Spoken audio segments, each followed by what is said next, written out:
बिस्मिल्लाहिर्रहमानिर्रहीम। अस्सलाम वालेकुम नादरीन, आप यूट्यूब चैनल देख रहे हैं। मैं इमरान खान हूँ। नादरीन, पाकिस्तान की एस्टेब्लिशमेंट से एक झूठ बोलने वाला जो है वो पाकिस्तान पे मुसल्लत किया है। ये ज़रा आप वज़ीर आज़म का स्टेटमेंट देखें। यानी पाकिस्तान का वज़ीर आज़म बनाया 17 सीटों के ऊपर जीतने वाले को, और ज़रा स्टेटमेंट आप देखें उनका कि पेट्रोल पर फ़ी लीटर 95 रुपये और डीजल पर फ़ी लीटर 203 रुपये इजाफे की तजवीज़ दी गई थी, जिसे मैंने मुस्तरद कर दिया। डीजल की कीमत अगर मैं इजाफा कर देता तो आज 790 रुपये होनी थी, और लेकिन उसको हमने रखा 335 रुपये पे। और पेट्रोल की कीमत भी शहबाज शरीफ साहब कह रहे हैं जी वो बहुत ज़्यादा होनी थी और हमने उसको कम रखा और ये बहुत बढ़ जानी थी। अब कहानियाँ इनकी आप सुने और हकायक आप देखें। देखिए, एक तरफ तो वो ये कह रहे हैं कि ओगरा ने हमें कहा कि 95 रुपये पेट्रोल बढ़ा दो और 205 रुपये डीजल बढ़ा दो। चले, अगर ये बढ़ा भी देते ना तो इस वक्त 416 रुपये का पेट्रोल होता और डीजल 540 रुपये का होता। लेकिन शहबाज शरीफ को जिसने तकरीर लिख के दी उसको इतना पता ही नहीं था, वो प्लस माइनस ही नहीं कर सका, और शहबाज शरीफ ने ये क्लेम कर दिया कि 544 रुपये का जनाब पेट्रोल बन जाना था और 790 रुपये का जो है वो डीजल बन जाना था। देखिए, मैं आपको एक चीज़ बताता हूँ कैसे बन जाना था और क्यों बन जाना था। जितना महंगा आलमी मंडी में पेट्रोल आज है ना, इतना महंगा इमरान खान के दौर में नहीं था। इमरान खान के दौर में ये कीमत इससे भी ऊपर गई थी, कुछ वक्त के लिए इससे भी ऊपर गई थी। हो सकता है आने वाले दिनों में वो लिमिट क्रॉस हो जाए, लेकिन अभी तक नहीं हुई। तो इमरान खान इतना महंगा पेट्रोल खरीद के 150 रुपये लीटर कैसे बेच रहा था? सवाल जो पैदा होता है वो ये है कि इमरान खान इनसे महंगा पेट्रोल खरीदता था और 150 रुपये लीटर बेच देता था, और ये शहबाज शरीफ उस वक्त चौड़े होकर कहते थे कि आलमी मंडी में जो कीमत है इसके हिसाब से 70 रुपये मजीद कम कर दो। यानी उस वक्त कुछ 70-80 रुपये की कीमत कह रहे थे, यहां पे ले आओ, कोई नुकसान नहीं होगा। आज वो कहता है कि जी 790 रुपये लीटर मैंने बेचना है और मैं कौम पे बहुत बड़ा एहसान कर रहा हूं।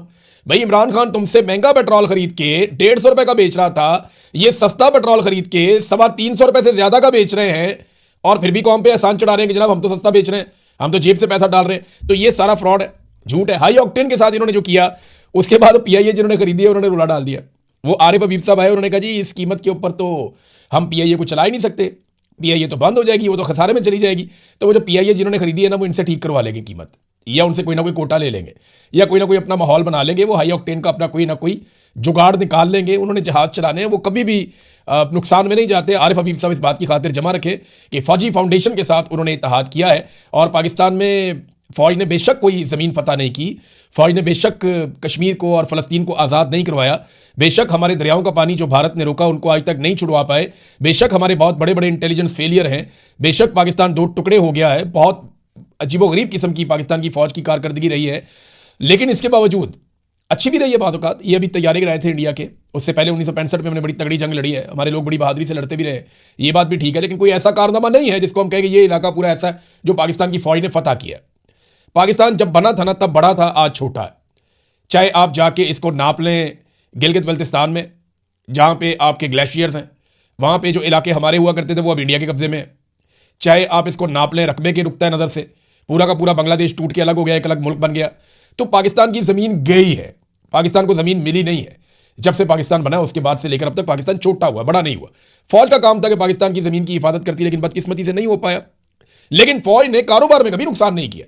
आज तक एक भी कारोबार ऐसा नहीं है जहां फौज को नुकसान हुआ, चाहे डीएचए हो, चाहे इनका खाद बनाने का कारोबार है, चाहे बैंक का कारोबार है, चाहे एजुकेशन का कारोबार है, चाहे सड़कों का कारोबार है, कंस्ट्रक्शन का कारोबार है, और बेशुमार दूध का कारोबार है, मक्खन का कारोबार है, बहुत सारे कारोबार हैं। अब तो उसमें भी आ गए हैं ये जो मोबाइल फ़ोन कंपनी है वो भी एक बनी हुई है, तो बड़ा कारोबार है।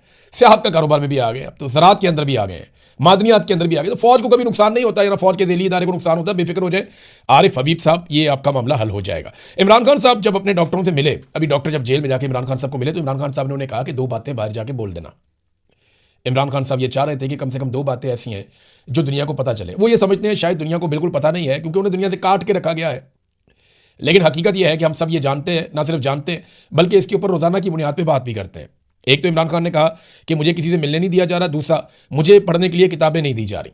ये 2 इमरान खान साहब के मामला थे, लेकिन डॉक्टरों ने इनकार कर दिया। उन्होंने कहा जी हम बाहर जाके नहीं बता सकते, लेकिन सोर्स से खबर तो निकल आती है। असदुल्ला खान साहब का एक मरतबा फिर शुक्रिया, उन्होंने ये बड़ी खबर फिर निकाली, फिर इसको ब्रेक किया। तो अब आ जाए नाजरीन कुछ बड़ी खबरों की तरफ। एक तो बड़ी खबर यह है कि अटैक हुआ है अमेरिका के ऊपर, और ये बड़ा अटैक है। लेकिन इससे पहले दुनिया के 7 ताकतवर तरीन मुल्क G7, ये बड़ी मईशतें हैं दुनिया की, ग्रुप ऑफ 7, ये बैठे थे। यहाँ पे कुछ और ममालिक भी मैंने देखा, वो भी इसके अंदर शामिल थे। कनाडा है, फ्रांस है, जर्मनी है, इटली है, जापान है, बरतानिया और अमेरिका है, ये ममालिक जो है वो बैठे और इन्होंने आपस में बातचीत की है। और इसके अंदर फ्रांस के अंदर इनकी ये मीटिंग हुई है। इसमें अमेरिका के जो सेक्रेटरी खारजा हैं मार्को रूबियो, वो भी इस मुलाकात के लिए गए। यहाँ पे दो बड़ी अहम चीज़ों पे बात हुई। एक तो उन्होंने कहा जी कि फौरी तौर पे जंग का खात्मा किया जाए और जो शहरियों के ऊपर हमले हो रहे हैं ना, वो ख़त्म होने चाहिए। जो आम शहरियों का नुकसान हो रहा है वो नुकसान नहीं होना चाहिए। और दूसरा, आबनाए हुर्मुज़ की नकलो हरकत को भी खोला जाए, इसके लिए कोशिश की जाए। तो ये अरब ममालिक भी कोशिश कर रहे हैं, यूरोपीय ममालिक भी कोशिश कर रहे हैं, लेकिन ईरान का नुक्ता नज़र बड़ा तगड़ा है। वो साफ कहता है जी देखें, ज़्यादती हमने शुरू नहीं की, हम तो मुज़ाकरात कर रहे थे, हमें तो अमेरिका ने और इसराइल ने टारगेट किया, उन्होंने हमारे ऊपर हमला किया। और ईरानी साफ कहते हैं कि नेतन्याहू ने डोनाल्ड ट्रंप को लाके इस लड़ाई में इसलिए फंसाया कि डोनाल्ड ट्रंप को एप्स्टीन फाइल की वजह से और दीगर कुछ चीज़ों की वजह से शदीद मुश्किलात का सामना था। अब देखें ना, 28 तारीख आ गई है, अमेरिका के अंदर नो किंग मूवमेंट जो है वो आज चलेगी। अब देखते हैं नो किंग्स मूवमेंट में कितने लोग निकलते हैं। 9 मिलियन का उनका तखमीना है, 600 मुकामात पे वो एहतजाज करने जा रहे हैं। तो डोनाल्ड ट्रंप के लिए काफ़ी दिक्कत पैदा हो सकती है। देखते हैं क्या होता है। अमेरिका को फिलहाल जवाब का इंतजार है। जब मार्को रूबियो ने बातचीत की मीडिया के साथ, तो मार्को रूबियो ने यह कहा कि हम इजाफी फ़ौज ज़रूर भेज रहे हैं खलीजी ममालिक में, और वो वहाँ पर रहेगी। और वो इसलिए रहेगी ताकि डोनाल्ड ट्रंप कल को कोई फैसला करते हैं तो उस फैसले को करते हुए कोई दिक्कत ना हो। यानी वहाँ पे हमारे पास इजाफी फ़ौज भी होनी चाहिए, हथियार भी होने चाहिए, सिस्टम भी होना चाहिए कि जंगबंदी करनी है या लड़ाई को बढ़ाना है। दोनों सूरतों में डोनाल्ड ट्रंप के पास ऑप्शंस खुले रहे और सहूलत मौजूद रहे। तो उन्होंने एतराफ़ किया कि वाकई में जो खबर दी गई थी कि अमेरिकन फ़ौजियों की नफरी को बढ़ाया जा रहा है खलीजी ममालिक में, वो खबर दुरुस्त थी। साथ ही साहब उन्होंने कहा जी कि हमें ईरान का इंतज़ार है कि वो जो 15 हमने उनको मुतालबात उनके सामने रखे हैं, उनका जवाब क्या आता है। देखिए, 5 मुतालबात ईरान के भी हैं। ईरान ने भी अपने मुतालबात अमेरिका के सामने रखे हैं, अमेरिका ने अपने मुतालबात ईरान के सामने रखे हैं। इनमें चंद मुतालबात तो ऐसे हैं जो ईरान कभी भी नहीं मान सकता, वो उनकी घुट्टी में ही नहीं है, वो नहीं मानेंगे। और यहाँ पे ईरान की जानिब से जो मुतालबात हैं, अगर वो जायज़ भी हैं तो अमेरिका के लिए बहुत मुश्किल है उन मुतालबात को मानना। तो ये लंबा प्रोसीजर है कि कब तक ये मामला हल होता है। लेकिन एक चीज़ तो वाज़ेह हो रही है कि अमेरिका अपनी नफरी बढ़ा रहा है खलीजी ममालिक में, और इसके ऊपर रिएक्ट कर रहा है ईरान। ईरान ने 2 बड़े हमले किए हैं। एक सऊदी अरब की प्रिंस सुल्तान एयरबेस, अब तक का ये सबसे बड़ा हमला है। इसमें 10 अमरीकी फ़ौजी शदीद ज़ख्मी हुए हैं, बहुत सारे तैयारों को नुकसान पहुंचा है, इसकी तस्दीक की गई है। और अमेरिकन मीडिया भी ये कह रहा है कि अमरीकी फ़ौजी बहुत शदीद ज़ख्मी और में 2 की हालत जो है वो ख़तरे में है। जबकि जो एयरक्राफ्ट वहाँ पे मौजूद थे, तैयारे, उनके बारे में ईरान ने कुछ वीडियोज़ जारी किए हैं, वो भी तबाह हुए हैं। और कुछ जो फ्यूलिंग का सिस्टम था अमेरिकन का प्रिंस सुल्तान एयरबेस पे, वो भी बहुत बुरी तरह मुतासिर हुआ है। तो ये एक बड़ा तगड़ा हमला था ईरान की जानिब से। और एक और चीज़ मैं आपको बताता हूँ, ये एक जजीरा है, इसको कहते हैं बुबयान जजीरा। ये कुवैत के पास है, इराक के बिल्कुल साथ। ये बड़ी इंपॉर्टेंट जगह है, ये अल्लाह ताला का एक दिया हुआ तोहफ़ा है, कुदरत का बड़ा शानदार तोहफ़ा है यहाँ पे इस रीजन को, कुवैत को। ये काफ़ी बड़ा है, यानी 40 किलोमीटर लंबा है, तो 24 किलोमीटर चौड़ा जजीरा है। मैं इसको देख रहा था, इसमें कुछ एरियाज़ डेवलप भी हुए हैं, इसकी आबादी तो कुछ भी नहीं है, लेकिन ये वहाँ पे कारोबारी नुक्ता नज़र से और दिफाई नुक्ता नज़र से वो बहुत इंपॉर्टेंट है। इस जजीरे से अगर आप फासला चेक करें समुद्री रास्ते से, तो जो खारक जजीरा है ईरान का, जिसके ऊपर अमेरिका की नज़र है कि इस जजीरे पे कब्ज़ा किया जाए, क्योंकि खारक जजीरे के ज़रिए से ईरान अपना 90% तेल एक्सपोर्ट करता है दुनिया में। तो अब उस जजीरे पे अमेरिका कब्ज़ा करना चाहता है ताकि दबाव डाला जाए और बार्गेन की जा सके ईरान के साथ। तो बुबयान जजीरे पे ईरान को पता चला कि यहाँ अमरीकी फ़ौजी उतर रहे हैं और इकट्ठे हो रहे हैं, और यहाँ पे अमेरिकन अपनी कोई इंस्टॉलेशंस तैयार कर रहे हैं बुबयान में। तो ईरान ने वहाँ पे मिसाइल और ड्रोन मार दिए। अब वहाँ से जो इतला आई है इब्तदाई तौर पे, अभी कंफर्मेशन आ जाएगी, पासदारान इनकलाब ने जजीरा बुबयान पर अमरीकी मरीन फोर्सेस, जिनमें कमांडर्स और फौजी शामिल थे, उनकी मौजूदगी का सुराग लगाया। उनके ऊपर मुतअद्दिद ड्रोन हमले किए हैं, जिसके नतीजे में कई हलाकतें और ज़ख्मी हुए हैं, और ज़ख्मियों को कुवैत के 3 मुख्तलिफ अस्पतालों में मुंतकिल किया गया है। ये रफ़ीक ताहिर साहब ने खबर दी है ईरानी सोर्सेज से, और इसकी तफसीलात आएंगी तो मज़ीद तफसीलात मैं आपके साथ शेयर कर दूँगा। लेकिन ये प्रिंस सुल्तान एयरबेस पर जो हमला हुआ है ये बड़ा सिग्निफिकेंट है, बड़ा हमला है। इसमें ईंधन भरने वाली अमरीकी गाड़ियाँ, लॉजिस्टिक्स पोर्ट और कुछ तैयारे जो हैं वो तबाह किए गए हैं। ईरान ने दावा किया है कि ये एक बड़ा हमला था। ये 84वीं लहर है, ईरान जो हमले कर रहा है उसकी 84वीं लहर है। ये आपने अपने जहन में रखना है कि इतने बड़े पैमाने पर हमले हो रहे हैं। नादरीन, एक और सवाल उठाया जा रहा है बार बार कि क्या एक तवील ज़मीनी जंग शुरू हो सकती है। देखिए, ये मिसकैलकुलेशन के साथ लड़ाई शुरू हुई है। अमेरिकन ये कह रहे हैं कि नेतन्याहू ने डोनाल्ड ट्रंप को फंसा दिया। बहुत सारे अमेरिकन का ये भी, और ये वो अमेरिकन हैं जो डोनाल्ड ट्रंप को पसंद करते हैं। जो डोनाल्ड ट्रंप के मुखालिफिन हैं वो ये कह रहे हैं कि एप्स्टीन फाइल से बचने के लिए डोनाल्ड ट्रंप ने एडवेंचर किया। जो उसके हमायती हैं वो कहते हैं नेतन्याहू ने फंसाया।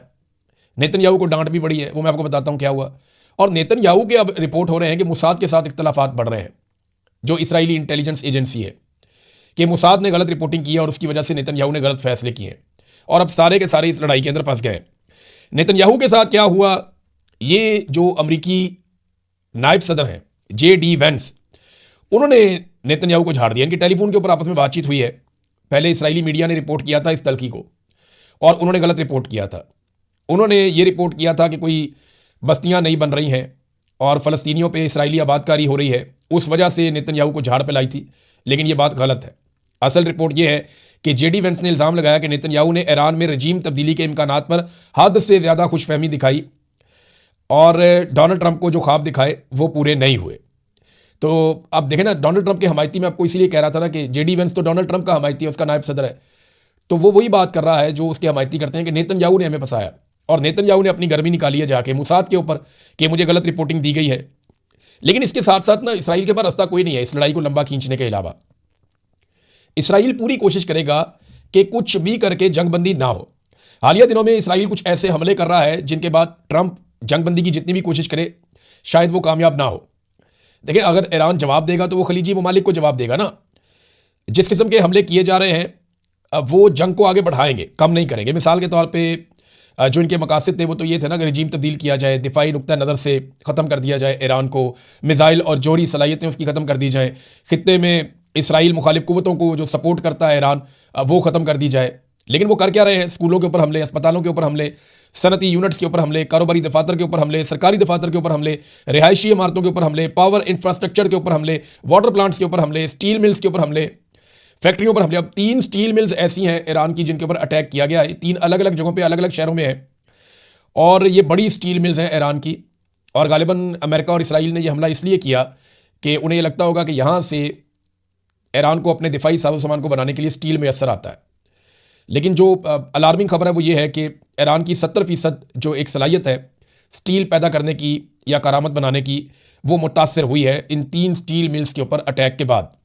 फैक्ट्रियों के ऊपर हमले किए जा रहे हैं। तो ये बात साबित हो रही है कि लड़ाई हथियारों के खिलाफ नहीं है सिर्फ, बल्कि ये एक मुल्क को मुकम्मल तौर पर मफलूज करने के लिए लड़ाई है ताकि दबाव डाल के अपनी शराइत मनवाई जा सकें। देखिए, इसका जवाब ईरान भी दे रहा है। पहले आप ये देख लें कि अराक्ची का स्टेटमेंट क्या है। अराक्ची एक खौफनाक हकीकत सामने लेकर आए अपने ऑफिशियल स्टेटमेंट में। उन्होंने कहा 27 दिनों की इस गैर कानूनी जंग में अमेरिका और इसराइल ने ईरान भर में 600 से ज़ायद स्कूल तबाह कर दिए, जिसके नतीजे में 1000 से ज़ायद तलबा और उसातिज़ा शहीद हो गए। ये बड़ी खौफनाक हकीकत है। ये कार्रवाइयाँ इस बात की अक्कासी करती हैं कि शहरी ढांचे को मुनज़्ज़म अंदाज में निशाना बनाया जा रहा है, जहाँ इंसानी जानों और बुनियादी इक़दार की कोई परवाह नहीं की जा रही। ये इंसानियत के लिए एक संगीन और तशवीशनाक सूरत हाल है। ये जंगी जराइम के ज़ुमरे में आता है। अब ये काम यहाँ से किए जा रहे हैं। दूसरी जानिब ईरान भी वार्निंग दे रहा है। अब जब ईरान के अंदर स्टील मिल्स तबाह की गई हैं और वाटर प्लांट जो है उनको निशाना बनाया गया है, तो ईरान ने भी कुछ जगहों की निशानदेही की है। ये 6 जगहों पे ईरान अटैक करेगा स्टील मिल्स के ऊपर। इसराइल के अंदर एक स्टील मिल है, इसका नाम शॉर्टलिस्ट किया गया, इसका मैप भी जारी किया गया। कुवैत के अंदर एक स्टील मिल है, फिर बहरीन में है, कतर में है और UAE में है, और इसके बाद सऊदी अरब के मिड के अंदर एक स्टील मिल है। इन सारों को इनकी नक्शे, इनके नाम, ये कितनी स्टील प्रोड्यूस करते हैं, ये सारा कुछ लिख कर बाकायदा नक्शे जारी किए गए हैं। और अमरीकी मीडिया ये दावा कर रहा है कि यहाँ पे अब ईरान अटैक करेगा और ईरान ने वार्निंग भी दे दी है कि यहाँ से जितने भी लोग हैं काम करने वाले, जो लोकल्स हैं, वो यहाँ से हट जाएं। आम शहरियों को हम नुकसान नहीं पहुँचाना चाहते। ऐसी ही वार्निंग दी है ईरान ने अमरीकी और इसराइली फौजियों से दूर रहने के लिए। अरब ममालिक के शहरियों को जितना हो सकता है आप इनसे दूर रहें। नाज़रीन, हौसी बागियों ने भी धमकी लगा दी है। वो ये कह रहे हैं कि अगर ये तनाज़ा मज़ीद बढ़ता है और लड़ाई ख़त्म नहीं होती और बर्बरियत ख़त्म नहीं होती, तो बहरा अहमर के अंदर ये लड़ाई के अंदर उतरेंगे। और बहरा अहमर, रेड सी, जो मैंने आपको दिखाया भी था मैप के अंदर, बाब मंदब से ऊपर का इलाका, तो रेड सी के एरिया में यहाँ पे उनकी पूरी एक्सेस है। यानी जो हौसी हैं उनकी इतनी ग्रिप है यहाँ पे और उनके हथियारों की इतनी रेंज है कि वो यहाँ पे हमला कर सकते हैं। तो इसके बारे में उन्होंने कहा जी कि हम फिर यहाँ पे अमेरिका और उसके मफादात को निशाना बनाएंगे अगर ये जंग ख़त्म नहीं होती तो। दूसरी जानिब सऊदी अरब, तुर्की, मिस्र और ये तीन मुल्क हैं, तीनों मुसलमान मुल्क हैं, क्योंकि मिस्र और तुर्की जो है वो कोशिश कर रहे हैं पाकिस्तान के साथ मिलकर कि ईरान, इसराइल और अमेरिका में जंगबंदी हो जाए। सऊदी अरब जो है वो बराह रास्त इसके लिए एक बेनिफिशरी है। तो ये वज़राए ख़ारजा पाकिस्तान आ रहे हैं मुबैना तौर पर, और ये आ सकते हैं। सऊदी अरब क्योंकि गल्फ़ कंट्रीज़ का लीडर है तो वो सबकी नुमाइंदगी कर सकता है। तुर्की जो है वो यूरोप के बिल्कुल साथ है, उसकी अपनी एक इंपॉर्टेंस है, हम सब जानते हैं। और मिस्र जो है वो स्विस कैनाल उसके पास है, जब वहाँ से जहाज़ गुजरते हैं तो उनको फ़ायदा होता है, नहीं गुजरते तो नहीं होता। तो अगर रेड सी में प्रॉब्लम आती है या आबनाए हुरमज़ में प्रॉब्लम आती है या बाब मंदब में आती है तो मिस्र भी मुतासर होता है। तो मिस्र की भी कोशिश है कि किसी तरह यहाँ पे अमन पैदा हो जाए। अब अमन के लिए सारे इकट्ठे हो रहे हैं, लेकिन ईरान किधर है? ईरान किसी खेल में दिखाई नहीं दे रहा, ईरान किसी चीज़ का हिस्सा नहीं बन रहा। ईरान बहुत मोहतात है और उसको इस बात का अंदाज़ा है कि उसके ऊपर बड़ा हमला किया जाएगा। ईरान की ज़्यादा तवज्जो इस बात पे नहीं है कि वो जंग को रोके कैसे, उसकी ज़्यादा तवज्जो इस बात पे है कि अगर जंग बढ़ती है तो उसको मैनेज कैसे करना है, उसको लड़ना कैसे है। बहुत बड़ी मिकदार में उसने मिसाइल बनाकर रखे, कोई ये तवक्को नहीं कर रहा था। बहुत बड़ी तादाद में उसके पास ड्रोन्स हैं, ये कोई सोच भी नहीं सकता था। तो ईरान का ज़्यादा फोकस इस बात पे है कि रशिया के साथ, तुर्की के साथ, सेंट्रल एशिया के कुछ ममालिक हैं उनके साथ और चाइना के साथ उसने अपना रिलेशन कैसे रखना है और उनके साथ किस किस्म का ताल्लुक बनाकर रखना है कि अगर लड़ाई लंबी चलती है तो ईरान सस्टेन कर सके। ये है वो इंपॉर्टेंट चीज़ जिसकी तरफ ईरान इस बात से ज़्यादा तवज्जो दे रहा है कि मुज़ाकरात में क्या बनता है। और देखिए, मुज़ाकरात के हवाले से जो ताज़ा हमले हुए हैं ईरान पे, बड़े खौफनाक हमले हुए हैं और जवाबी हमले भी ईरान ने किए हैं। लाजमी बात है, जब भी उस पर अटैक होता है वापस अटैक करता है वो तो रुकता नहीं है। तो इराकची ने कहा है, जो अब्बास इराकची हैं वज़ीर ख़ारजा ईरान के, उन्होंने कहा जी डोनाल्ड ट्रंप ने जो एक डेडलाइन दी है मुज़ाकरात के बीच में, ये उसकी वायलेशन है जिस किस्म के हमले हमारे ऊपर हो रहे हैं। और ईरान की जानिब से अभी भी उन 15 नुकात के ऊपर कोई जवाब नहीं आया। मेरे ख्याल में चंद चीज़ें वो मान सकते हैं, चंद चीज़ों पे डिबेट हो सकती है और चंद चीज़ों को वो नहीं मानेंगे। यहाँ अगर जंगबंदी होती है तो ईरान की टांग ऊपर है, यानी ईरानी खुश रहेंगे कि उन्होंने इस लड़ाई को हारा नहीं है। लेकिन अगर टेबल के ऊपर वो इस लड़ाई को हार गए, बाद वक़्त होता है ऐसे कि जो लड़ाई आप मैदान में जीत रहे होते हैं वो आप टेबल पे हार जाते हैं। तो ईरान को इस बात की फिक्र करनी पड़ेगी कि जो लड़ाई उन्होंने मैदान में अब तक साबित कदमी के साथ लड़ी है, उसको टेबल पे वो कितना अच्छा लड़ते हैं, ये बहुत इंपॉर्टेंट है। अब तक के लिए इतने, अपना ख्याल रखिएगा, अपने चैनल का भी। अल्लाह हाफ़िज़।